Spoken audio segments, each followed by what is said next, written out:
Karibu tena mtazamaji, unazidi kupokea taarifa za NTV Mashinani. Wafanyabiashara wa maduka ya kuuza nyama mjini Mumias wameandamana hadi afisi ya meneja wa mji wa Mumias wakilalamikia kufungwa kwa kichinjio, na kimefungwa kwa sababu ya kukosa maji, sababu inayowaghadhabisha kwa maelezo kuwa wao hulipia ushuru kila ng'ombe anayechinjwa. Wakishangazwa ni vipi wanadaiwa deni, bila makosi na masikitiko ya wafanyabiashara hawa.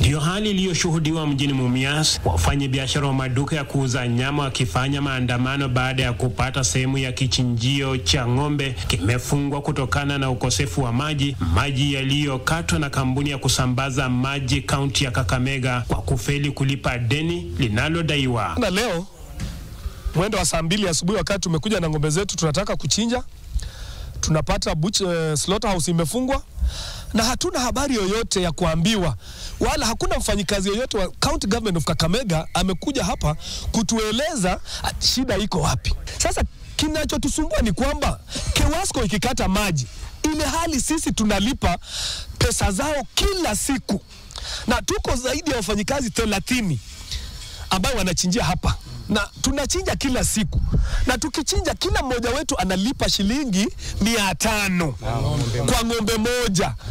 Mbuzi wanalipa shilingi 200. Ukipiga hesabu kwa mwezi, hiyo ni zaidi ya nusu milioni ambayo slaughterhouse ya Mumias peke yake inapatiana pesa. Kama wanaweza leta vita zao za ofisi kwa sisi wafanyabiashara, kwa sababu hata notice peke yake ya kutuambia kwamba hatutachinja kuanzia siku fulani hatukupewa. Wafanyabiashara hao wanasema wao hulipa ushuru kwa kila ng'ombe anayechinjwa eneo hilo, wakishangazwa ni vipi wanadaiwa deni, jambo ambalo limeathiri biashara yao, ikizingatiwa kuwa wanaingia kwenye msimu wa Krismasi na wengi wa wateja wao sasa wanalazimika kutafuta kitoweo hicho sehemu zinginezo, na kutaka kaunti ya Kakamega kuingilia kati na kuhakikisha kuwa deni hilo limelipwa kwa haraka. Wateja hawajapata nyama, sisi wenyewe nyama bado iko slaughter, na hii nyama ni muda kidogo tu inaharibika. Zimeletwa hapa zenye zingetusaidia kama kwa slaughter hapa, zote zimeibwa hapa na huku wako. Zile mashini zilikuwa zimewekwa hapa kwa ofisi, zote ziliibwa.